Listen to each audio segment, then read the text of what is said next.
E aí, então, já passa a palavra, né, para a gente tratar do próximo estudo que a gente vai abordar sobre o papel do Brasil na agenda global de minerais críticos e estratégicos, o estudo sobre a oferta e demanda brasileira por minerais críticos e estratégicos. Queria chamar ao palco a Rafaela Guedes, consultora e senior fellow do SEBRE.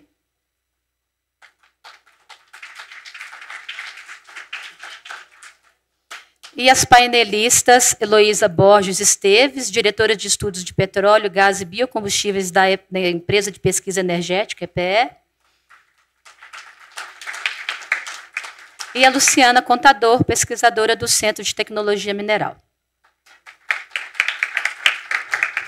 Rafaela, fica à vontade. Bom, boa tarde a todos. A gente viu aqui, eu acho que antes desse, um painel que trouxe muita informação, Luci, Lúcia, e tem sido um prazer trabalhar com elas. Hoje de manhã a gente escutou muito sobre as oportunidades de projeto, na fala da Vale, na fala de diversos outros, trazendo a importância de que esses novos negócios voltados para a área de minerais críticos e estratégicos, eles não são os negócios da mineração comum. E eles vão exigir modelos de negócio também diferenciados, modelos mais inovadores, mas principalmente modelos em cooperação, em colaboração, em que tem uma ramificação e que um vai se juntando ao outro com diferentes insights para gerar algo que seja que faça sentido, que faça parar de pé, ainda mais no momento de complexidade dos ups and downs dos preços das commodities, e aí exemplo do lítio e muitos outros. Então, nessa atmosfera que a gente está, e esse painel agora a gente vai tratar do papel do Brasil nessa agenda global de minerais críticos e estratégicos. E aí foi nessa que eu vou contar uma breve historinha de como é que isso começou, e a idealização, e aí a Isabela Teixeira está aqui na plateia, isso foi muito, veio de uma conversa com ela, a gente olhando muito no sentido de entender, olha, sim, estamos avançando, e ela vai trazer isso no próximo painel, todas as questões geopolíticas que se colocam, toda a complexidade dos trades, não só da segurança energética, como os avanços na transformação digital e no novo mundo que se eletrifica. Então, o mundo, sim, vai demandar novos minérios. A gente tem visto, certamente, o que está acontecendo na China, a integração, a velocidade com que integraram. Recentemente, conversei com mais de uma montadora internacional e as complexidades de competir. E, olha, está difícil, porque as margens ou a velocidade que uma BYD faz ou da forma como eles fazem, os modelos antigos não dão conta disso. Então, é nesse cenário que a gente está inserido.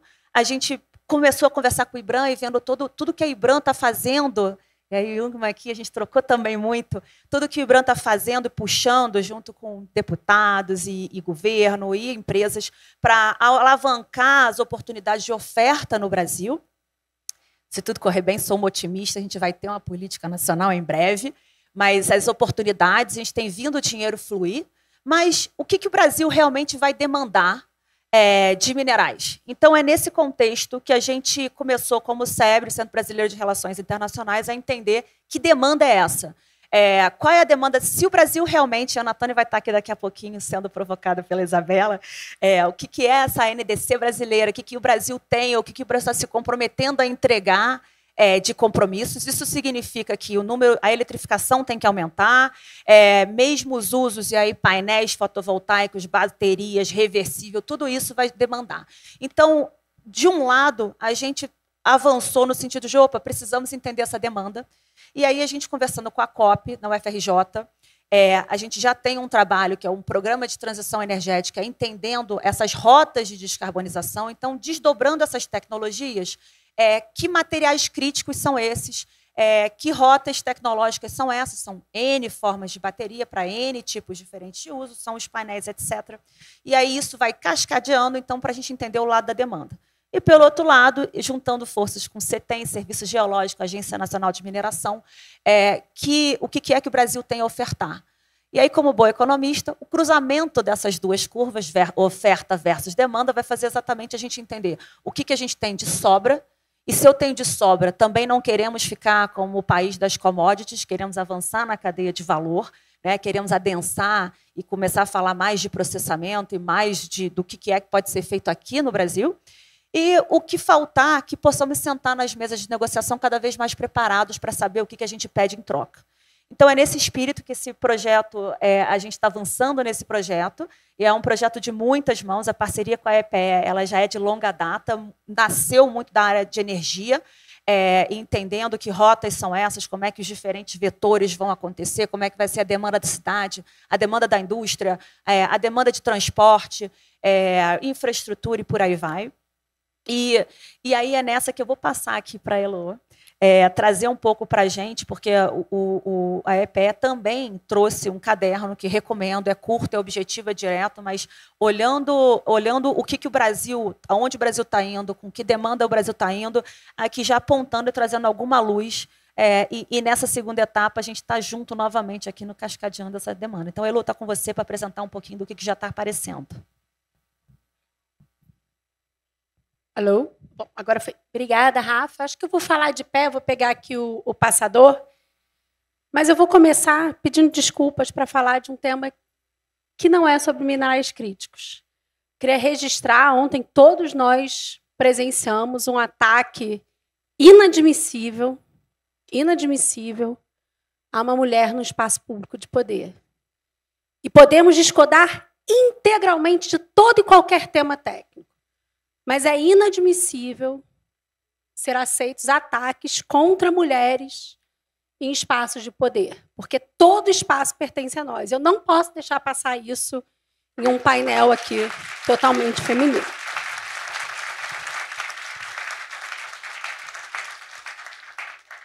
Dito isso, podemos falar sobre minerais críticos também, num painel totalmente feminino.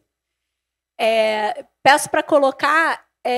Bom, a gente já ouviu aqui ao longo do dia falar da importância dos minerais. A gente tem, e ficou muito claro no outro painel, né, as diferentes classificações, minerais críticos, estratégicos. Críticos para o quê? Estratégicos para quem? E para quê? Cada país se faz essa pergunta. É crítico e estratégico para a sua estratégia, óbvio, mas às vezes o óbvio precisa ser dito. O que não quer dizer que a classificação torne determinados minerais menos importantes. Assim como a energia, que é o tema que eu vim falar, que é o tema que eu trabalho diariamente, os minerais estão presentes em toda e qualquer atividade da vida humana. E a gente precisa reconhecer nisso para avançar. Isso fica cada vez mais evidente conforme o mundo se desenha, ou conforme a gente transita para um mundo de combate às mudanças climáticas. E esse espaço é o espaço onde a energia e a mineração se conversam. É interessante porque, na verdade, a gente tem um ministério que é de Minas e Energia, né? Então, a energia e a mineração já vinham sendo vistos muito de forma conjunta, mas sempre por um lado da oferta, ou das características técnicas que nos levaram, se a gente for ver lá nos primórdios, o que a gente começa a colocar mineração e energia juntos? Por conta da natureza da busca por recursos minerais. E hoje a gente olha pelo lado da demanda. O que a gente precisa nesse futuro que a gente quer alcançar nesse cenário de transição energética? E aí a gente traz isso para dentro do planejamento energético. Bom, está ali, eu sou diretora de estudos de petróleo, gás e biocombustíveis da empresa de pesquisa energética, a EPE. É uma empresa pública federal que trabalha com dados, estatísticas e planejamento energético. E a gente já tem alguns anos que começou a se debruçar no problema, que não é um problema, mas é um desafio. A transição energética ela é intensiva em minerais críticos e estratégicos. Em todos. E quanto mais rápido quisermos avançar, mais rápido precisamos avançar na disponibilidade, na oferta desses minerais e na construção de cadeias de valor para esses minerais. Essas duas coisas estão absolutamente dissociáveis. Então, se somos de verdade comprometidos com a transição energética e o combate às mudanças climáticas, precisamos ser comprometidos com a mineração sustentável e a busca pela garantia de fornecimento de todos esses minerais. Trouxe aqui um exemplo. Um veículo elétrico ele tem 6 vezes mais insumos minerais do que um veículo a combustão interna. Uma torre eólica tem 9 vezes mais insumos minerais do que uma térmica a gás natural. Eu vou trazer mais exemplos, mas se a gente vê no histórico, com o avanço das renováveis no Brasil, a quantidade de minerais que a gente tem utilizado na nossa matriz energética já aumentou 50%. E isso vai acelerar à medida que a gente acelerar a renovabilidade da nossa matriz, que é o que a gente quer. Agora, vocês vão notar que não são os mesmos minerais. É claro que cada um presente aqui nessa sala vai defender o seu, né? Mas não são os mesmos. A gente precisa de todos eles. A gente precisa entender quais são esses diferentes elementos, onde eles estão, e entender que existe uma interdependência. Porque se a gente for pegar, por exemplo, um automóvel elétrico, se destacam ali o cobre e o grafite, principalmente nas baterias. Cobre, níquel e grafite, principalmente nas baterias. Preciso de manganês, preciso de lítio. Agora, se eu passar para a eólica, eu preciso de muito zinco. Se eu penso na nuclear, eu preciso de cromo, que é um que não aparece com força nos outros. Então, eu preciso de um conjunto de minerais e não só de um. Por exemplo, cobre e alumínio são muito utilizados em várias tecnologias de energia limpa, têm um papel crítico e muitas vezes não são destacados na maior parte das listas. Lítio, níquel, cobalto, manganês e grafite são cruciais quando a gente pensa numa trajetória de baterias. E aí, tanto sistemas de baterias estacionárias quanto avanços na eletromobilidade. Não tem como a gente pensar em eletrificação de frota de transporte sem pensar nos minerais que a gente precisa para as baterias, sem pensar em cadeia de valor de baterias. Não tem como a gente pensar em renovabilidade do setor elétrico sem pensar, e estamos cada vez mais falando isso, sistemas de baterias estacionárias para a gente compensar a renovabilidade da matriz. As coisas estão indissocialmente relacionadas. Terras raras começam a surgir porque eles são essenciais para ímãs permanentes, turbinas eólicas e motores de veículos elétricos. As redes elétricas demandam cobre e alumínio. Mas eu vou trazer para vocês que a gente está falando na rede elétrica quando a gente pensa no fio. Deixa eu adiantar aqui. Tem um slide, quando a gente fala, é o próximo, quando a gente fala de transmissão de energia elétrica, a gente precisa de ferro. E todo mundo esquece do ferro quando está pensando agora em transição energética. Mas eu preciso de muito ferro. Isso é só um exemplo do que a gente agora vem fazendo. A gente vem fazendo a matriz energética, projeta a matriz energética, a matriz elétrica, os investimentos em infraestrutura necessários para a garantia da segurança energética do Brasil, e a gente começa a projetar os minerais necessários apenas para o Brasil. Então, eu falei que desde 2010 a gente aumentou em 50%, nos próximos 10 anos, um novo salto de pelo menos 54%, com destaque aí para o cobre, porque o cobre é essencial tanto nas renováveis quanto nas fontes convencionais. Então, ele, nessa década, ele ainda tende a ser o principal demanda. O silício, com o aumento da energia solar, e o zinco, muito por conta da sua utilização na energia eólica. Agora, esse é o ponto que eu estava querendo trazer. Muitas vezes, a gente precisa de minerais que não foram classificados como críticos nem como estratégicos, mas não deixam de ser essenciais. Toda a estratégia de aumento da renovabilidade, quando a gente fala agora data center, hidrogênio de baixo carbono, qual que é o grande debate do setor elétrico? O reforço nas redes de transmissão. E é um debate no Brasil e no mundo. Quanto maior a renovabilidade da matriz, quanto maior a intensidade elétrica, eu preciso cada vez mais de investimentos em transmissão de energia elétrica. Por quê? Porque muitas vezes o meu centro de demanda não está próximo do meu centro de carga, eu preciso transportar esses elétrons. Bom, a gente projeta aí um aumento de quase 20% nas linhas de transmissão, mas quais são os destaques? Alumínio e aço, no caso ferro, né? Que é o que a gente vai precisar com muita intensidade para dar conta dessa demanda da transmissão. Só para o Brasil, a gente estima que a gente vai precisar de 1 milhão de toneladas de alumínio e aço para a construção das estruturas de transmissão que a gente precisa até 2034. Lembra que eu falo até 2034, mas uma linha de transmissão demora aí pelo menos 5, 7 anos para ser construída, então 2034 é amanhã. Né? Se eu falo que eu preciso disso, eu preciso começar essa construção o mais rápido possível. Um outro ponto, eletrificação veicular. E olha que a gente é muito criticado por ter uma estratégia tímida de eletromobilidade. Ainda assim, quando a gente projeta a demanda brasileira de minerais nas baterias veiculares, ela aumenta em 4 vezes.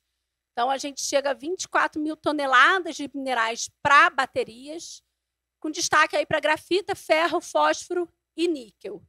Um detalhe importante, se a gente atravessa outra rota, se a gente avança em outra rota tecnológica, os biocombustíveis, o deputado Arnaldo Jardim está aqui também, nosso grande defensor da política de biocombustíveis, né, deputado? Eles não geram demandas adicionais por minerais estratégicos em relação a veículos fósseis, então não é que ele não usa, mas ele usa a mesma quantidade do que os seus equivalentes fósseis e reduz a dependência brasileira desses minerais. Então, até isso é uma estratégia. Olha, eu vou ter essa disponibilidade dessa cadeia de valor na velocidade que eu preciso. Se eu tenho que fazer escolhas, eu direciono isso para baterias estacionárias e avanço numa estratégia de descarbonização do transporte a partir dos biocombustíveis. Vocês verem como que essas estratégias estão indissociavelmente interligadas. A gente tem várias oportunidades que a gente vê na EPE.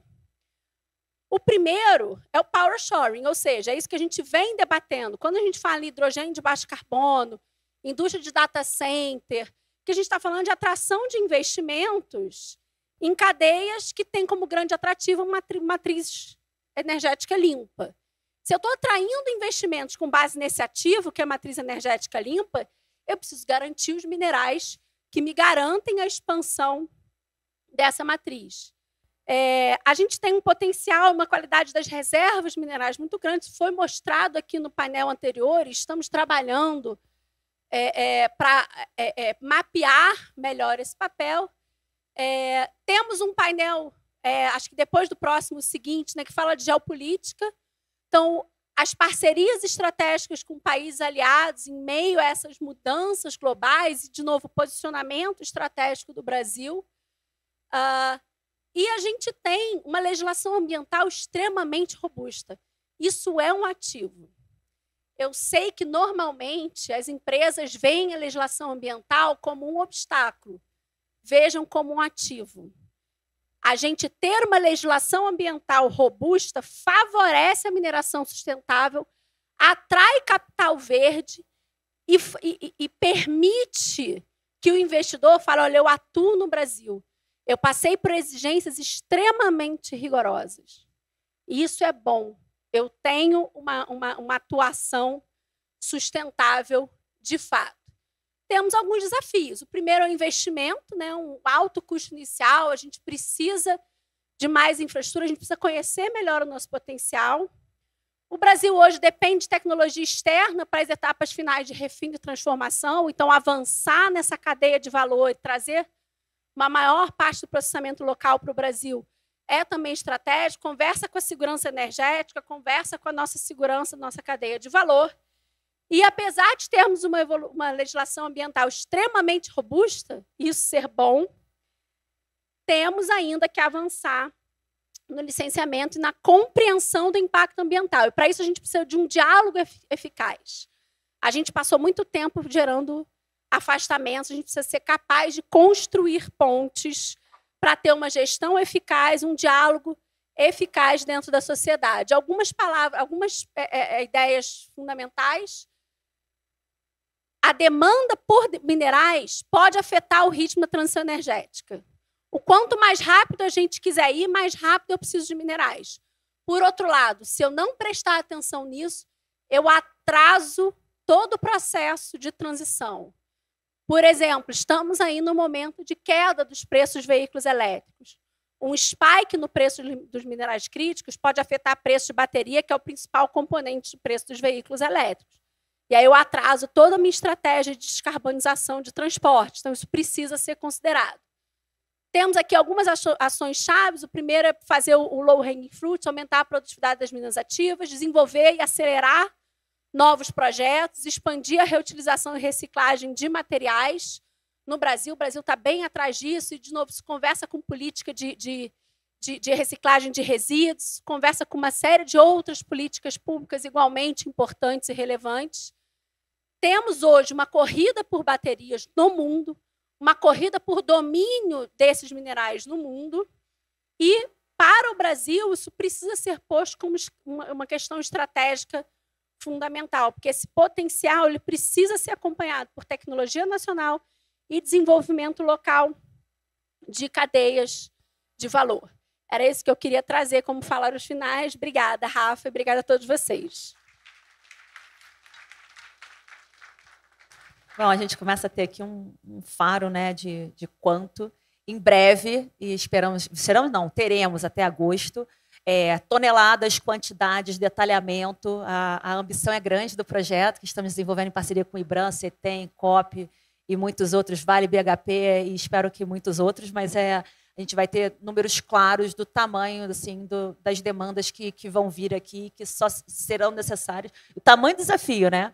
E aí, bom, para esse desafio, a gente também tem que entender a oferta.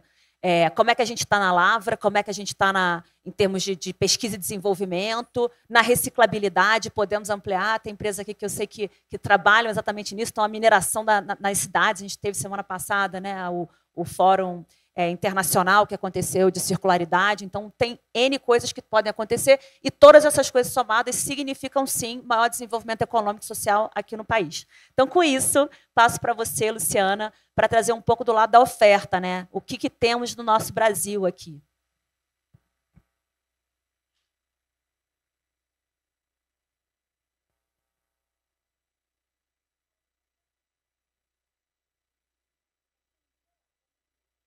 Oi? Oi. Primeiro, eu gostaria muito de agradecer ao IBRAM, não só pelo convite, mas também pela parceria e por ter sempre apoiado essa parte tanto da mineração tradicional, quanto agora a mineração urbana também e economia circular. Eu sou a Luciana, eu trabalho no CETEM, na equipe da Lúcia, que participou do painel anterior, e eu gostaria de falar um pouquinho da oferta que já teve inicialmente apresentada brilhantemente pela Lucy. Só que, quando a gente fala em oferta, na verdade, a oferta ela está a alguns passos à frente do que a gente chama de dotação. Então, não basta ter dotação. Quer dizer, dotação é o quê? Toda a riqueza que a gente tem no país que pode vir a ser uma reserva, né? Então, eu gostaria de tomar como exemplo alguns importantes minerais para a transição energética. Não vamos falar de todos os minerais, né? Eu vou fazer uma apresentação o mais breve possível, mas considerando aí alguns dos principais minerais, nós podemos perceber que o Brasil ele possui importantes reservas naturais desses minerais. A gente está ali no top 5 de grande parte deles, né? Com uma exceção aí para cobre e cobalto. E quando nós olhamos aqui um mapa de depósitos de pesquisa, quer dizer, são os depósitos que ainda estão em pesquisa, nós podemos verificar que nós já temos iniciativas que estão distribuídas por todo o país, né? Com exceção, novamente, do cobalto. Então, nós não temos nenhuma estratégia atual para o cobalto, apesar de a gente ter tido uma apresentação, né? Mas, na verdade, esse cobalto estaria sendo importado no momento. Mas, se nós olharmos os mapas de fase de produção, e por aí, depósitos em produção, tem uma coisa interessante. Nós podemos ver que eles estão concentrados em áreas já tradicionais de mineração. Minas Gerais, Goiás, Pará. A gente pode falar sobre isso depois. Isso pode ter alguma coisa a ver com a questão dos estados já estarem mais preparados para esse licenciamento e também pela infraestrutura, né, local já preparada para a mineração.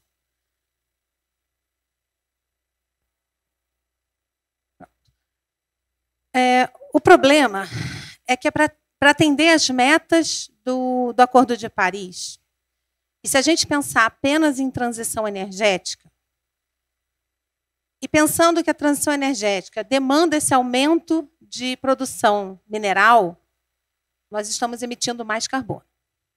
Então, isso é uma crítica que vem de vários setores, que a transição energética ela acelera, num primeiro momento, a emissão de carbonos, que é o que a gente não quer. Isso porque nós precisamos falar de matéria. É importante falar de matéria, de cadeia de valor e de uma transição para uma economia circular. Não basta falar só de transição energética. Então, vamos considerar que a oferta... Não sei se você... Vai para o outro lado. Que a oferta ela não está apenas...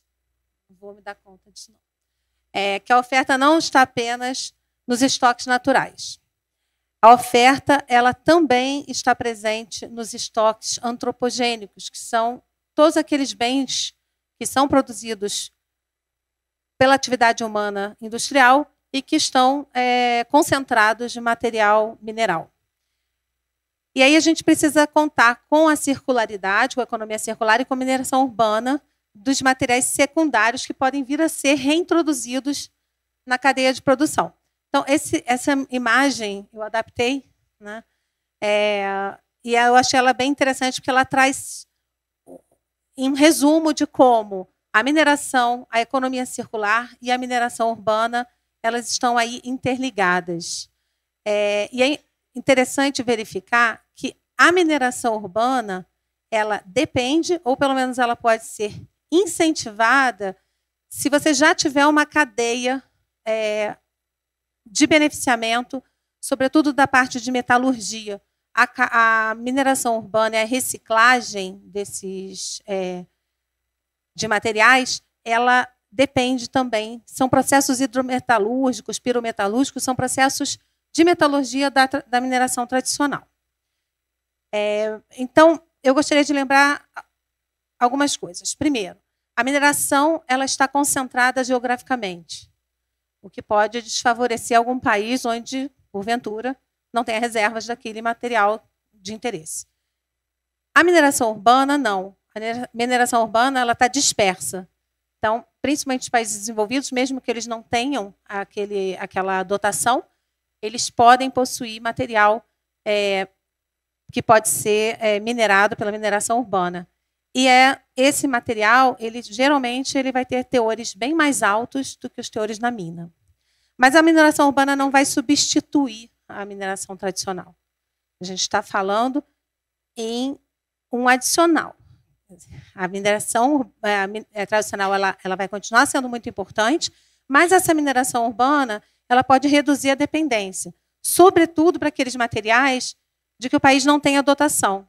E como nós vimos, nós estamos atrasados com relação ao cobre, né? E cobalto, sobretudo. Então, pode ser importante, pode ser estratégico para o país investir, sim, na parte de reciclagem para a obtenção desse material.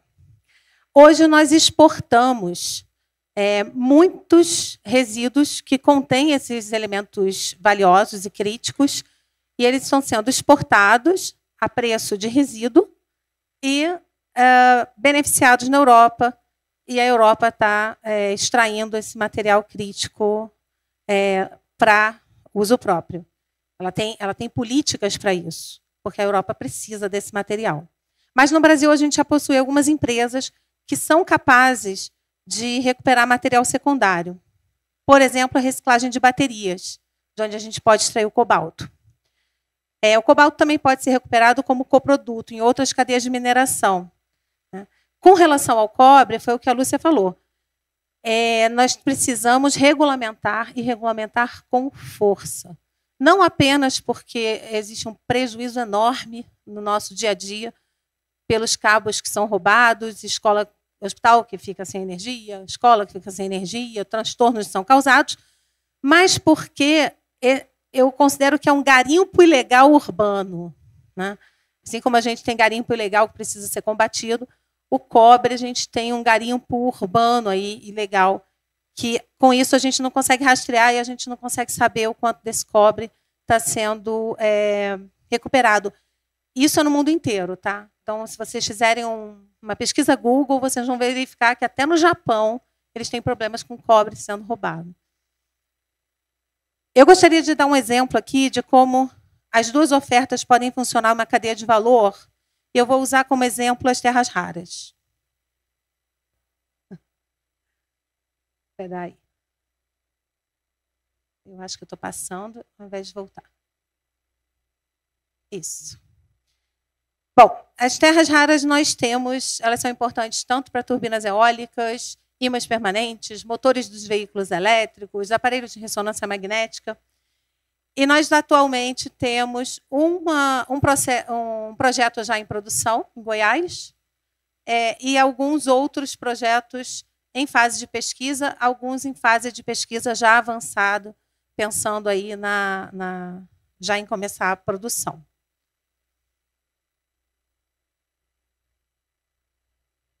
Com a vantagem da questão da argila iônica que foi debatida mais cedo. Então, aqui a gente traz aí uma tabela que foi preparada pelo pessoal do Serviço Geológico, que está no projeto, trazendo aí alguns dos projetos e o quanto que tem de produção. Quando nós olhamos na cadeia, a cadeia das terras raras, a gente pode contar a parte de upstream, que é a mineração. Depois disso, com o beneficiamento, a gente tem um concentrado misto de terras raras, que pelas nossas entrevistas com a empresa Serra Verdinha, quem está no momento produzindo, isso vem sendo até agora, até então, exportado. Depois, nós temos a separação desses óxidos, a redução para metais. Depois, sim, no downstream, nós já temos aí a produção de ímãs, motores, parte eólica, produção de veículos. E podemos recuperar, então, material a partir tanto do final do upstream, quando ao final da vida útil, esses equipamentos são descartados, quanto também em pilhas de rejeito de cadeias de outras cadeias de mineração, como nióbio, estanho, fosfato. Aqui eu trago mostrando um pouquinho como é que seria o esquema da recuperação, então, dos ímãs em final de vida útil para a economia circular, que foi o que a Viridis trouxe hoje como um exemplo do que foi realizado, tem sido realizado, né, com a Viridium, parceria da Viridis com a Ionic, né? Os ímãs em final de vida útil, na verdade, a gente pode pensar numa economia circular em um reuso desses ímãs, ou em um recondicionamento, uma regeneração dos ímãs, uma recuperação de ligas, sem separação dos óxidos, e, por final, uma recuperação dos óxidos em si, já numa parte de reciclagem. Quanto menor essa seta verde que está em cima, maior é a sustentabilidade, maior é o aproveitamento da energia que está embutida naquele produto. Porque para o produto chegar no ímã, ele demandou muita energia, e a energia está ali. Se você vai até a reciclagem, você está depois precisando de mais energia para voltar para o ímã. Então, o ideal é que a reciclagem seja a última, né, opção.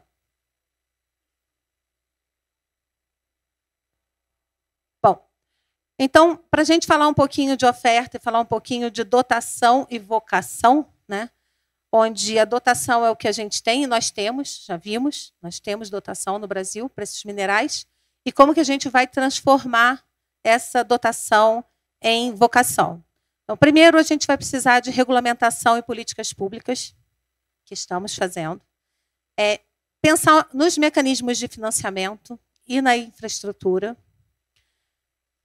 pensar nos recursos humanos capacitados, e isso é uma questão, nós entrevistamos muitas empresas para o trabalho que foi apresentado no painel anterior do IBRAM, e muitas empresas trazem essa reclamação, essa demanda de recursos humanos capacitados. Precisamos, sim, de pesquisa científica, mas nós temos bastante pesquisa científica. Nós precisamos que essa pesquisa científica ela vire inovação tecnológica. E isso tem um pulo do gato. Esse pulo do gato é o que o IBRAM e o CETEM fazem muito bem, que é trazer a pesquisa acadêmica, colocar em contato com as empresas, né? É o que o SESI e Senai faz também. Né? Precisamos de um mercado consumidor. Então, não adianta a gente reclamar que nossas empresas mineradoras não estão adensando valor, agregando valor na cadeia. Eles não vão fazer e não tem como viabilidade econômica nenhuma enquanto não houver demanda no país. Então, se o Brasil entender que é interessante, que é importante, produzir as baterias de lítio no Brasil e produzir o hidróxido de lítio no Brasil, então a gente tem que caminhar junto, a gente tem que trazer a demanda, produzir essa demanda para que as indústrias da mineração tenham para quem vender e consigam viabilizar economicamente esse adensamento na cadeia. Uma outra forma de conseguir isso é através de parcerias. Então, é importante, eu acho que também aí o IBRAM é um fórum muito rico, porque existem empresas que têm demandas semelhantes, e por que não realizar essas parcerias entre as empresas, né? Criar esse ecossistema industrial, né, que até o Tomás do IEA falou, né, ele chamou de clusters industriais. Então, esse ecossistema industrial onde o que você produz, o que para você é rejeito, pode ser para mim insumo, e aí resolve um problema de uma empresa, porque eu tenho que pagar para esse rejeito, né, ser disposto de maneira correta, onde, na verdade, eu posso estar vendendo esse rejeito como um insumo para uma outra empresa que está precisando dele, que tem demanda. E, em menor escala, também APLs, né, de arranjos produtivos locais. Nós temos, isso é o que eu fiz rapidamente um gráfico mostrando o que está sendo realizado no Brasil hoje, é muita coisa, com certeza ficou coisa de fora.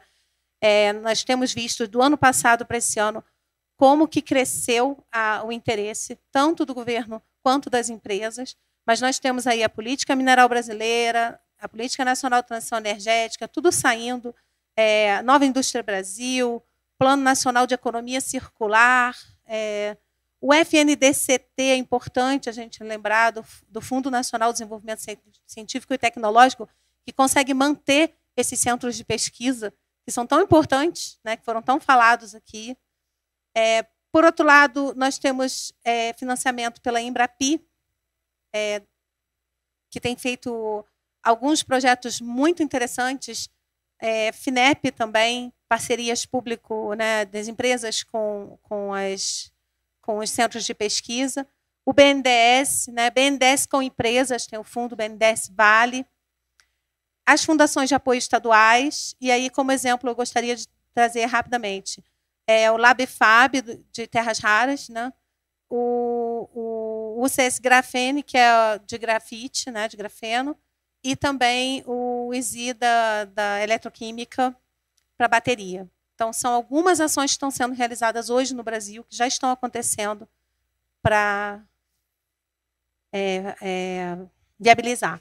Queria agradecer muito à Vale, ao IBRAM, ao BHP e ICS, pelo financiamento do projeto com o SEBRE, e o CETEM, o Serviço Geológico e a SEBRE. Obrigada.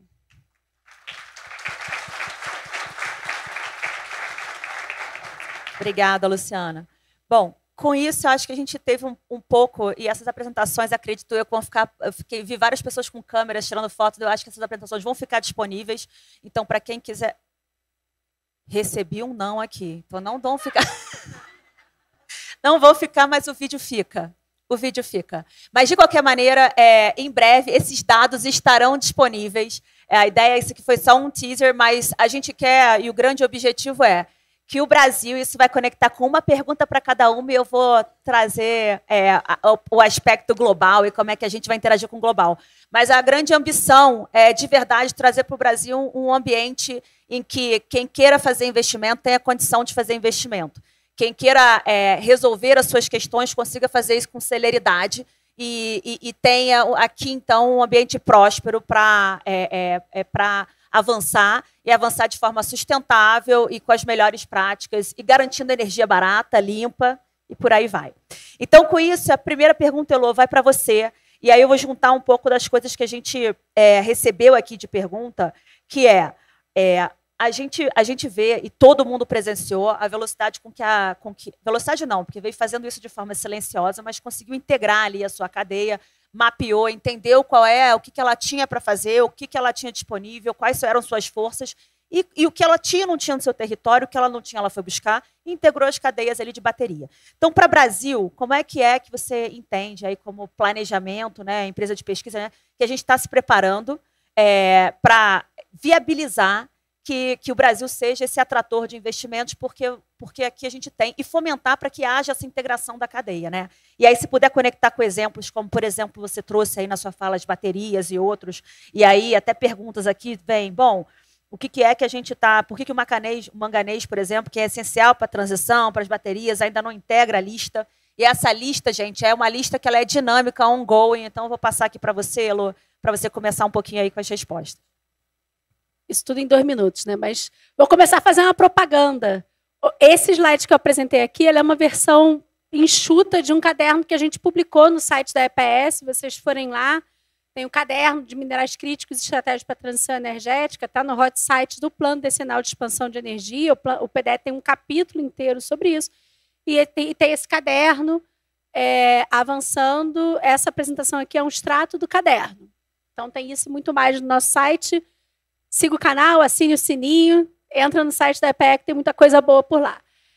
Dito isso, vamos lá. O Brasil, e isso já foi dito aqui várias vezes, está numa posição única, né? A gente tem vantagens comparativas, a gente tem reservas significativas de minerais importantes, a gente conhece pouco do nosso potencial. Então, se a gente vê os mapas que foram mostrados, o que a gente conhece é significativo. E a gente tem aí uma boa perspectiva de ter mais ainda, mas precisamos avançar no conhecimento. Temos uma matriz energética limpa, o que para o beneficiamento e para várias cadeias ainda permite a mineração sustentável, coloca a gente numa posição vantajosa. A Vale vem fazendo vários esforços nesse sentido. A Hydro tem um estudo de caso fantástico de mineração sustentável e descarbonização. É um excelente exemplo de projeto de descarbonização associado à mineração sustentável. Quem não conhece, recomendo que conheça, porque mostra como que a gente combina essas coisas e como que a matriz energética limpa cria uma vantagem comparativa para a mineração. E a gente tem estabilidade institucional. A gente, enquanto brasileiro, tem aquela síndrome do vira-lata, mas eu ouço muitas vezes que o Brasil já é visto como um ambiente seguro para investimentos, e é isso mesmo, a gente se esforçou muito. O Brasil fez um esforço consistente de construção de instituições fortes e de uma reputação de respeito a contratos, que é fundamental para tirar o risco e a atração de investimentos. A gente está numa janela geopolítica importante, onde os países estão buscando diversificação de fornecedores, cadeias mais seguras, busca justamente por países com essa segurança. E a gente, como foi mostrado, a gente está buscando uma integração de políticas. Então, política não é só papel, política de fato, um desenho de políticas públicas, onde a gente integra a política mineral com a política de planejamento energético, com a política climática, com a política de desenvolvimento industrial. E a gente tem aí um esforço consistente, coerente, contínuo de integração. Essas são as nossas vantagens. Como transformar isso, de fato, em atração de investimento? Eu vou puxar a sardinha para o meu lado, planejamento. A gente precisa ser claro em cruzar esses cenários, identificar antecipadamente o que a gente precisa e onde estão nossos gargalos estratégicos. Então, o plano decenal mineral é fundamental, a correlação dele com o plano decenal de expansão de energia é fundamental, e a gente correlacionar isso com o planejamento de longo prazo do Brasil é fundamental. Não à toa. E por que porque ter um plano, comprar um plano, Pagar uma consultoria para fazer um plano é muito fácil. Custa dinheiro, mas é relativamente fácil. Construir capacitação de planejamento e capacidade de transitar num futuro cada vez mais incerto é que é o desafio. Eu falei que ia ser rápida, mas eu vou dar, já que a Rafa falou de um exemplo, vou dar um exemplo que não tem nada a ver com o setor energético. Não sei se vocês leram aquele livro, 100 Dias Entre o Céu e o Mar, do Amir Klink. A primeira parte do livro ele fala do plano dele, né? Ele fica falando de todo o esforço de planejamento para ele enfrentar aquele desafio da travessia oceânica. Aí depois, lá pelo meio do livro, a gente descobre que tudo deu errado. O mar não ajudou, o barco teve uma série de desafios, teve tubarão, teve tempestade, teve corrente marinha que não estava onde estava previsto. Mas se ele não tivesse um plano, ele não teria sido capaz de adaptar o rumo e ainda assim chegar ao destino. Então, a gente precisa reforçar essa competência, essa relação, para trazer um cenário claro. É isso aqui que o Brasil quer. É isso aqui, é aqui que o Brasil se posiciona. E é nisso aqui que a gente está trabalhando enquanto país. Isso é totalmente compatível com a estratégia climática e uma estratégia de desenvolvimento sustentável. Porque o Brasil entrega essas competências. E o que mais a gente precisa fazer? Investir em infraestrutura, a gente está falando só de minerais, mas investir na infraestrutura que permite que esses investimentos aconteçam. Então, gente, investir em infraestrutura portuária, infraestrutura de transporte, isso é fundamental. Não adianta eu descobrir o potencial, não conseguir escoar potencial. De novo, essas coisas precisam estar coordenadas e avançar em capacitação tecnológica, investimentos, fortalecimento da capacitação tecnológica, fortalecimento da institucionalidade regulatória ambiental, porque se é isso que a gente quer, se posicionar como um país que se consegue, atrai investimentos sustentáveis, isso está conectado com uma estratégia climática, como que a gente faz isso acontecer? Então, a gente precisa fortalecer essas instituições. Então, por exemplo, amanhã eu estou no evento da OLAD falando de planejamento integrado na América Latina. Semana que vem a gente tem um summit de planejamento no BNDES, falando de atração de investimentos coordenado com essas estratégias. Lembrando que isso, e aí para atender a pergunta do Manganês, de novo, isso não é estático, isso é dinâmico. Então, os minerais classificados como críticos estratégicos, eles são críticos estratégicos naquele retrato do tempo. E isso avança conforme o nosso conhecimento e conforme as nossas necessidades. Pode ser que, como eu dei o exemplo lá do ferro e do aço, tem minerais que não estão na lista de ser críticos estratégicos, mas são absolutamente importantes e continuam sendo fundamentais para uma estratégia de desenvolvimento sustentável. Então, não sei quem perguntou do manganês, mas a gente gosta do manganês também. Gente, por benefício do tempo, já vi que a Ana Tônia chegou aqui também. Eu não vou entrar para perguntas. Eu vou chamar Isabela. E a provocação que vai ficar, eu acho que um pouco, estava na sua fala, Elô, a questão de que a janela de oportunidade, né? Eu acho que, para encerrar esse painel, fica muito claro que existe, mas que não sejamos 100% otimistas, porque tem muito trabalho a ser feito. E aí, com isso, eu chamo a Isabela aqui para introduzir o tema, que eu acho que é o tema do próximo painel, de como inserir a agenda de minerais críticos e estratégicos na discussão da COP30 e na transição energética justa. Então, como fazer isso? Temos oportunidades, mas como é que estão aí os desafios e o que a gente vê aí globalmente? Obrigada, Isabela.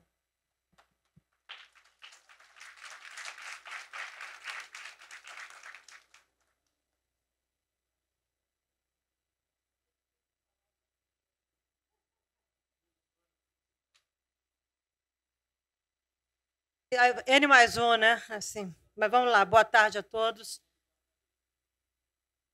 Eu vou ser eficiente aqui no tempo, porque já estamos totalmente atrasados em respeito à plateia que está aqui, que tem gente que vai pegar voo, gente que vai sair, etc. Eu vou fazer 3 breves colocações, mas de uma observação. Por favor, não falem mais de janela de oportunidade, se nós estamos indo para um mundo de ação.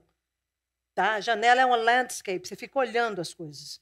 O Brasil tem que parar com isso. O Brasil tem que trabalhar duro se ele quiser ter chance nessa nova equação do mundo. Tá? Então, primeira questão política. Por favor, mudem, porque isso é repetir o passado que nos traz até aqui, com ganhos e perdas. Lembro que a minha geração, que discute há 40 anos a mudança climática, discutiu o futuro. Esse é o futuro da minha geração, o presente. Tá? Então, vamos colocar as coisas, o mundo já mudou, as bases são outras, e o debate tem que ter outra natureza. E eu não acho que a discussão da COP30, daqui a pouco nós vamos falar sobre isso, tem uma agenda de negociação sobre minerais críticos estratégicos. Não tem. A primeira questão é essa. Não quer dizer que politicamente o Brasil não queira e não possa discutir por uma situação peculiar do mundo hoje, que a transição energética virou segurança energética. Tá? E nós não estamos substituindo fontes de energia no mundo. Nós estamos adicionando fontes de energia no mundo.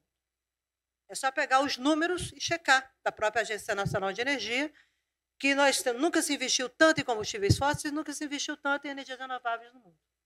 Nós estamos adicionando. Quem viu hoje o dado da Índia, como a quarta economia do mundo, superando o Japão, entende a demanda daquele país, quando o primeiro-ministro indiano fala que transição energética na Índia é a adição de qualquer energia.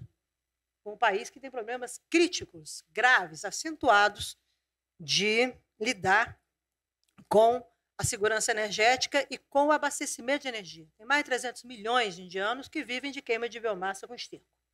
E os problemas de saúde são gravíssimos. Não é à toa que a discussão de segurança climática, segurança energética, volta a um tema estratégico, que é a qualidade do ar. Tá? Voltou a discussão no mundo sobre qualidade do ar. Isso é o segundo aspecto.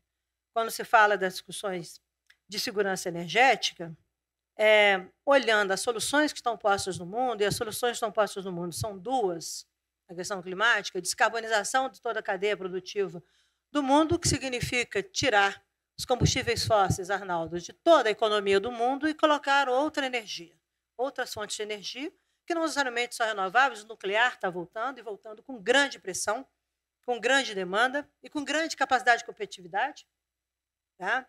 E, obviamente, entender isso num contexto mais estratégico de geopolítico, de dependências, de novas demandas, dependências políticas, tecnológicas, de recursos naturais, de comércio entre países, portanto, na reorganização do mundo que já está aí.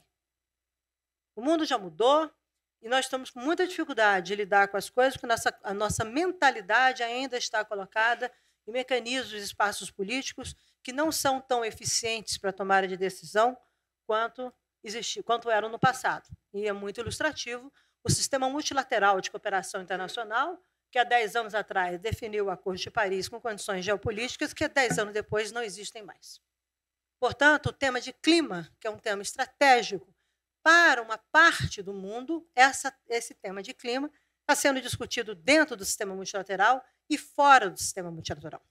Então, se ele está sendo discutido fora do sistema multilateral, ele está sendo discutido por razões geopolíticas, por interesses estratégicos de comércio, por interesses estratégicos de inovação, por disputa e crescimento econômico e economia, e por interesses de defesa. Porque não existe modernização, estou olhando aqui para o general, para o ministro, não existe modernização dos exércitos de todos os países sem a questão digital tecnológica, sem inteligência artificial, sem, portanto, a participação dos minerais críticos. E há uma outra dimensão no mundo sobre o debate de defesa e de segurança. O Brasil é um país exposto tanto para o de defesa, por causa das suas fronteiras, a porosidade das suas fronteiras internacionais e a porosidade das suas fronteiras entre os Estados. O crime organizado que eu diga. Então, é óbvio que a discussão estratégica do Brasil tem muitos desafios para que a mineração, Raul, tenha a mesma estatura estratégica de produção de energia que esse país tem. Mas, se quiser ter lugar no Brasil e no mundo, já que nós estamos no Hotel Juscelino Kubitschek, é preciso ter um JK na mineração. Vai ter que fazer 50 anos em 5. Se não tiver melhor alinhado em 2030, está fora do jogo. Ou então vai virar um novo extrativismo. Como já temos hoje, as pesquisas de lavras sem limites, que ninguém termina, não vira investimento, então cria um startup, vendo para o investidor, etc. Quando você olha, o aproveitamento já foi. Então, parem de fingir que o Brasil mudou. O Brasil continua com o potencial que a natureza deu, mas eu espero que o Ministério de Minas e Energia, com a questão da era climática e da descarbonização da eletrificação, entenda que é um Ministério de Minas e Energia, e não de Energia e Minas.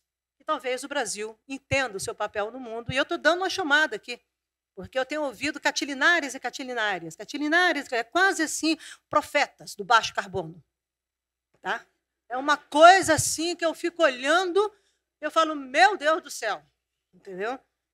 E o mundo lá fora, como a gente diz na linguagem interna, o pau comendo. E todo mundo, porque o carbono, porque o mercado de carbono. E aí discute no Congresso, meu caro Arnaldo, meu caro deputado Zé Silva, uma reorganização do licenciamento ambiental que precisa ser modernizada, mas uma reorganização que vai levar a insegurança jurídica, não compliance do país, custo do dinheiro, as empresas como é que vão justificar compliance no mercado internacional, impacto nas cadeias produtivas. Vocês estão achando o quê? Que está todo mundo tomando chicabom lá fora? Estão muito enganados. Estão muito enganados, senhores. Então, independentemente de situações do debate político, que eu sei que é assim, tá? Mas eu faço aqui publicamente, que amanhã sai no jornal e todo mundo vai ver isso, dizendo que foi realmente o que aconteceu ontem no Congresso, para mim, e eu estou chegando de viagem do exterior, passou totalmente, ultrapassou os limites do debate político da democracia e da tolerância política da democracia. Eu estou olhando para o meu amigo Arnaldo Jardim, porque ele sabe muito bem que eu fiquei no Congresso, quase dependente do Congresso durante o meu tempo como ministra, eu nunca fui desrespeitada. E não vamos dizer que eu sou uma pessoa tão doce assim, né?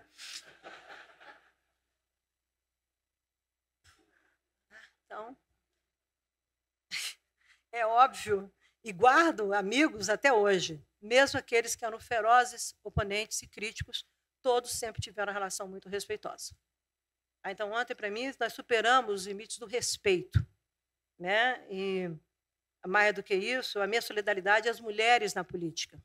O Brasil precisa dessas mulheres na política.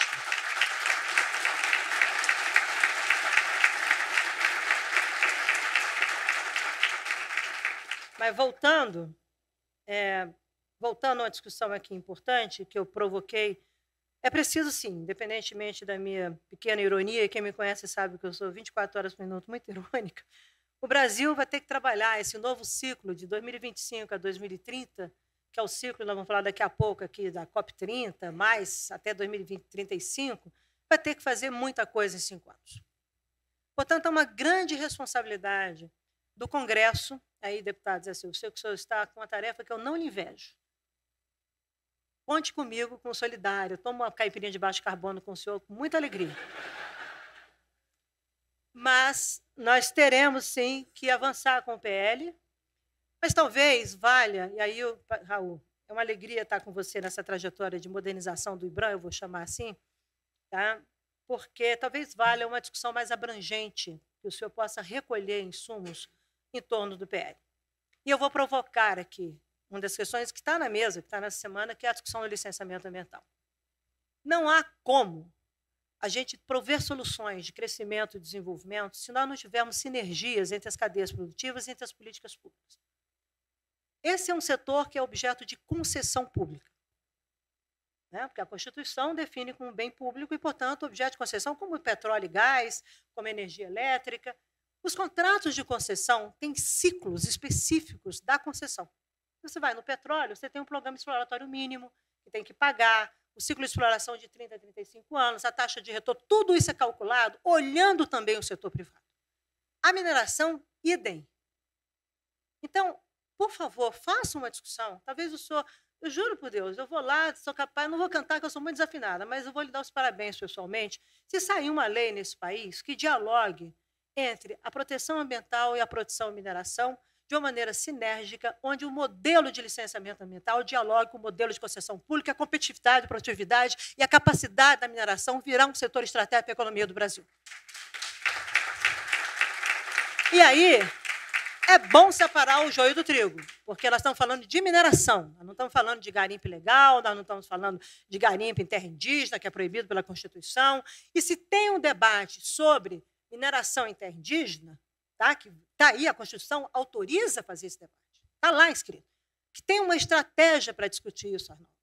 Tá? E façam, claro, as regras estabelecidas numa regra geral poderão ser aplicadas se for decidido pelo país acontecer isso ou não, e que em condições pode acontecer ou não. E não misturar as coisas. Chega dessa mistura. Sabe o que você mistura? Mistura um bando de gente que é viver de problema. E todo mundo tem razão. Isso é pior que o inferno. Deve ser, né? Eu não quero ir para o inferno, mas eu imagino, porque ninguém volta. Então, todo mundo tem razão. Ninguém ouve aqui que voltou alguém que vindo do inferno, né? Você sabe que todo mundo vem. É que nem cartomante, né? Você faz, o Reinaldo foi fazer regressão e descobriu que era príncipe. Ninguém, eu acho incrível, ninguém é cortesã. Todo mundo foi princesa, rainha, ninguém é cortesã, não entendi. Na Idade Média, você falou de renascimento, cuidado, hein? Mas, de qualquer maneira, eu quero dizer apenas o seguinte. Seria muito útil, voltando a coisa mais séria aqui, que o PL tem a ver com a descarbonização da economia brasileira e tem a ver com isso que foi colocado aqui, oferta e demanda, como é que o mercado internacional, como é que os investimentos acontecem, como é que eu reduzo o risco do investimento público, como é que o setor público toma risco para o setor privado poder investir em toda uma nova equação, e essa nova equação de concessão pública dialoga, sim, com a nova maneira de gestão ambiental desse país. Se é estadual, se os estados... o que precisa para acontecer para que a concessão seja efetiva? E não aquilo que a gente vê. Você faz uma concessão e aí fica esperando uma licença ambiental que leva 15 anos. E o programa exploratório é de 5 anos. Então, é preciso juntar todo mundo, separar as coisas, mostrar claramente o que é uma coisa, o que é outra, o que é dentro da Amazônia, o que é fora da Amazônia, o que é em Minas Gerais, o que é território consolidado de mineração, o que é offshore, se for offshore. Eu vi lá no mapa não sei se da anterior, acho que foi a Luciana que mostrou, a concentração de potencial de exploração na costa brasileira tem 8.500 quilômetros de costa. Aquilo ali é o famoso Deep Sea Mining. Aí a área ambiental vem para propor a criação de unidade de conservação, legitimamente. Aí cria unidade de conservação que eu não posso autorizar o uso de exploração. Está criada a crise. Eu acho que são pessoas do Brasil, não na área ambiental, todo mundo, que não gostam de ter alta da terapia, todo mundo gosta de ficar de problema ali. Tem um alta da terapia e tem novos problemas. O problema é que tem novos problemas. Por favor. Então, se a gente sabe o que pode acontecer de tracionar negativamente, vamos discutir que tem que proteger, sim. A indústria de pesca na costa brasileira é uma das mais perversas do ponto de vista de depleção dos recursos naturais e recursos pesqueiros. Mudaram a lei sem entender que recurso pesqueiro é recurso biológico. É como se a área ambiental fosse vilã. Não é. Ela está protegendo a vida, para que todos possam ter os vários usos dos recursos ambientais. Aí mudam a lei no governo anterior para virar mais sobre a explotação, mais depleção de recursos pesqueiros, e aí você tem colônias, você vê colônias pesqueiras no Nordeste, eu vou falar na minha, comendo salsicha em lata, porque não tem pesca. Sabe, vamos conhecer o Brasil antes de ficarem fazendo coisas, dizendo que é isso, que é aquilo. Conheço as realidades desse país, são muitas. Por isso, podemos ter várias soluções, mas, para isso, a gente vai ter que trabalhar muito. Ninguém acha que Newton vai reencarnar no Brasil, vai cair a maçã que a gente chama, os ambientalistas, de low-hanging fruit. Não existe isso. Não existe isso. São árvores enormes, maravilhosas, que você vai ter que trabalhar muito para dar certo. E eu espero que a mineração venha de outro jeito, com essa discussão sobre eletrificação da mineração, eletrificação de economia, o que significa desenvolvimento regional, o que significa acesso a tecnologias, e aí eu vou provocar vocês. Um dos vários chapéus que eu tenho uma cabeça só, mas vários chapéus. Sou uma mulher mega diversa. Mas eu vi, recentemente, na reunião internacional, 2 mapeamentos muito interessantes, de todos, globais, sistemas globais de mapeamento das reservas estratégicas de minerais críticos e estratégicos de minerais no mundo. O Brasil está todo mapeado. Tá? Tem uma coisa chamada inteligência artificial e inteligência natural. Tá? E tem outra coisa chamada biologia sintética. Acho bom vocês começarem a ter um wake-up call de saber o que está acontecendo. Está pronto. Okay? Está pronto. Então, é óbvio que eles têm, está pronto o sistema de mapeamento do mundo, você tem novas proxies para poder lidar com isso. E novos atalhos para você ter a informação de natureza estratégica. Não quer dizer que a pesquisa não deva continuar acontecendo, não quer dizer nada disso. Estou falando apenas que, para formular políticas públicas e dar um kick-off mais estratégico, é preciso ser mais ambicioso na nossa capacidade de produzir conhecimento, de gerar conhecimento e entender quem está produzindo conhecimento no mundo sobre nós. Tá? É muito importante entenderem isso, porque eu acho que tem mais coisa, tem mais elefante na sala do que a sala. Como eu disse, numa conferência, me perguntaram o que faria com os... Mas nós temos que enfrentar os elefantes na sala. Eu falei, tem, mas as salas acabaram, são outras. Os elefantes estão lá. Okay? Então, é óbvio que a discussão que muitos países estão fazendo sobre minerais críticos, minerais estratégicos, são discussões pautadas na fronteira da inovação tecnológica, na fronteira digital, na competitividade e produtividade em torno disso. Circularidade vem central nesse aspecto, mas a circularidade de cadeias produtivas, de eficiência de recursos naturais. Não é só o carbono, todos os recursos. O Brasil é um país que exporta água com soja. Deveremos continuar exportando soja, sejam mais eficientes em relação à água. Daí a discussão, nós vamos aumentar em 60% o consumo de recursos naturais no mundo até 2050. Não tem recursos naturais no mundo com esse mesmo padrão de consumo para 10 bilhões de pessoas. E nós, no Brasil, desperdiçamos tremendamente. E aí eu vou fazer um último comentário, porque eu tenho que chamar a COP30, me despedir das meninas, a Ana Antônia deve estar aí, etc. Os deputados já estão aqui, vou infernizar vocês, porque eu vou moderar. Mas lógico que tem uma questão que me parece extremamente interessante. A eletrificação e a descarbonização, esses dois caminhos de soluções, vão demandar do Brasil, sim, uma discussão muito inovadora sobre uso. Eu tenho provocado isso internacionalmente e nacionalmente, que o legado da COP30 seja, um dos legados seja o Land Transition, já que o Energy Transition tem as dificuldades que nós temos que lidar, e é o ponto central das emissões, mas o Land Transition não é só sobre as emissões do desmatamento legal, da agricultura, é sobre as soluções que vêm do uso da terra. Eu estou falando de recursos naturais, eu estou falando de minerais críticos, eu estou falando de infraestrutura e logística, tudo isso demanda retirar recursos do planeta. E o Brasil é um tremendo detentor de recursos naturais. Então, se essa agenda está ganhando passos largos, realmente vingar, que o Brasil vai ficar livre do desmatamento, não porque a gente não tenha que enfrentar o desmatamento, mas que a visão estratégica do país, esse é um assunto. O desmatamento, o fim do desmatamento do Brasil é um assunto de todos os brasileiros. É intolerável comer carne vindo do desmatamento, para quem não é vegano. Quem é vegano é intolerável a outras coisas, mas quem não é vegano, eu exporto carne sem desmatamento, o Pierre come carne sem desmatamento, mas o Pedro come carne com desmatamento. Isso é inaceitável se a gente quer ser um país desenvolvido. Tá? Então, é óbvio que nós temos que trabalhar duro para entender onde nós estamos, onde nós queremos chegar com essa agenda. É uma tremenda oportunidade, mas requer novas mentalidades. E o outro lado da história. É preciso definir uma relação inovadora e mais eficiente entre Estado e sociedade. O resultado da COP30, uma das ações da COP30, vai ser exatamente a agenda de ação, a Action Agenda, que é a implementação de soluções. E isso é com o setor privado e com a sociedade. Se você não tiver condições de trabalhar com esses atores, a governança global não está desenhada para isso. A governança do sistema multilateral não está desenhada. Ela é toda desenhada para lidar com os governos. Então, tem desafios enormes de mudança de governança climática e das relações bilaterais, trilaterais, regionais. Por isso, o tema é discutido dentro da Convenção de Clima, dentro do Acordo de Paris, do sistema multilateral, mas é discutido fora também. G20, G7, BRICS+, Asian Group, todos os like-minded blocos no mundo estão discutindo o clima.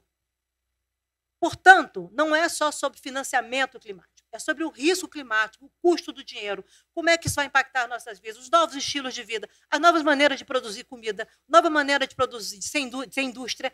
É isso que está na história. E dentro da questão do Land Transition, entra uma discussão crítica para qualquer solução no Brasil, que é infraestrutura e logística. Não dá para produzir bioeconomia, fazer bioeconomia na Amazônia sem retirar os produtos da bioeconomia para os mercados nacionais. Vão sair de drone? Pode ser. Raul é amigo da turma lá da Ucrânia, começar a vir, captura, né, jabuticaba não, açaí, não sei o quê, entrega em São Paulo. Pode ser. Mas sem logística, sem infraestrutura, tá? Nós não vamos andar com as possibilidades que nós temos que andar. Então, tem que destravar licenciamento, sim. Mas tem que ser inteligente nisso para não criar novas dificuldades. Tá? No Brasil, eu costumo dizer que a mulher de César, ela é muito, a versão da mulher de César nos trópicos é muito interessante, porque ela tem que ser honesta, parecer ser, né? Porque a percepção é tudo, mas tem que ter sorte, Arnaldo. Se não tiver sorte, não vai, cara. Você pode fazer tudo certo, você tem todas as condições, e não, o sudoeste não bate na direção certa. Então, A discussão de logística, infraestrutura, tem tudo a ver, por exemplo, com a discussão de uma lei sobre minerais críticos estratégicos no Brasil, se a gente está falando de uma nova mineração, e de uma mineração num país que tem paz há 157 anos com seus vizinhos e se relaciona com todos os países do mundo. Nós vamos exportar, fazer comércio internacional com a paz. Tá? Vocês não sabem o valor disso. Depois que eu estive na Ucrânia, eu voltei completamente mudada na minha vida para saber o que é um país que seria provedor de soluções para a segurança alimentar do mundo e não pode ser por causa da guerra e a destruição. A descontaminação vai levar de 70 a 100 anos. Vocês não têm dimensão do que é o impacto de uma guerra lá na Palestina, muito maior, ou no Sudão, e nós temos paz. Nós temos problema de disputa aqui, Flamengo e Corinthians. Isso é outro problema, com a de segurança pública. Agora, paz, nós vamos exportar paz. Para isso, a mineração, sim, tem que jogar um outro jogo e chama atenção. Se a próxima COP for na Austrália, a agenda é Land Transition. Você vai envolver minerais e vai envolver pecuária e agricultura. Tá? Então, o outro lado do mundo, onde tem 75% da população do mundo, esse outro lado vai estar olhando para a gente qual é o legado. Portanto, não falem mal do Brasil, não falem mal da COP30, trabalhem duramente, se tiver que dançar, como é catimbó, como é que chama o negócio? Carimbó, dancem, porque o mundo precisa que o Brasil seja bem-sucedido para a agenda climática continuar existindo numa visão estratégica, porque somos nós, a sociedade, que vamos pagar o custo dos dissabores ou do chamado negacionismo político de alguns países. Tá? Então, é bom a gente cuidar do Brasil, é bom que os brasileiros tomem conta dessa agenda. Não terceirizem o Brasil, por favor. Tá? Eu cansei disso. Quem cuida do Brasil é o Brasil. Agora, vamos brigar entre nós? Vamos embora. Agora com soluções. E, Arnaldo, toma tenência. Porque se não tomar tenência, o Congresso tem que vir. Vou dar um exemplo. O Brasil é o 7º consumidor em diesel no mundo. Vocês têm noção disso? E o maior produtor de biocombustível do mundo. Tá? Eu posso pegar biometano e zerar todas as emissões do produtor rural no Brasil. Tá? O nosso Zé Silva é produtor rural. As propriedades rurais, eu posso fazer isso? O que significa? Eu posso trocar os caminhões por elétricos, o que seja, mas eu preciso de estradas bem feitas. E sabe por quê? Uma das consequências, nós somos o 7º consumidor de diesel do Brasil, do mundo, dependente de diesel, a qualidade das nossas estradas e o desperdício no consumo médio de diesel. Então, por favor, senhores, não entrem nessa catilinária que o carbono é uma mistura do ex-ministro Paulo Guedes com o Silvio Santos, trilhões. O carbono pode ser solução se nós formos trabalhar duros atrás das soluções para esse país. O resto, para mim, é muito blá, blá, blá. A ciência é importante, as políticas públicas são importantes, mas, antes de tudo, o povo é importante para fazer suas escolhas. E nós temos que explicar para o povo brasileiro o que nós vamos escolher, por que nós estamos fazendo as coisas e quanto que ele vai ser responsável para entregar aquele resultado. Sabe por quê? Porque quando inunda São Paulo, a Dona Maria, lá em Heliópolis, perde o pequeno comércio. E sabe por que ela perde o pequeno comércio? Que inunda, falta luz? Porque nenhum contrato de concessão, de distribuição de energia e de transmissão prevê o risco climático na concessão. Então, vamos falar de um país real. O que precisa corrigir tem que ser corrigido, precisa inovar tem que ser inovado. E aí, como eu gosto de dizer, eu posso dizer para vocês, em relação ao mundo, esse país é do cacete. Vamos lá fazer a diferença. Muito obrigada.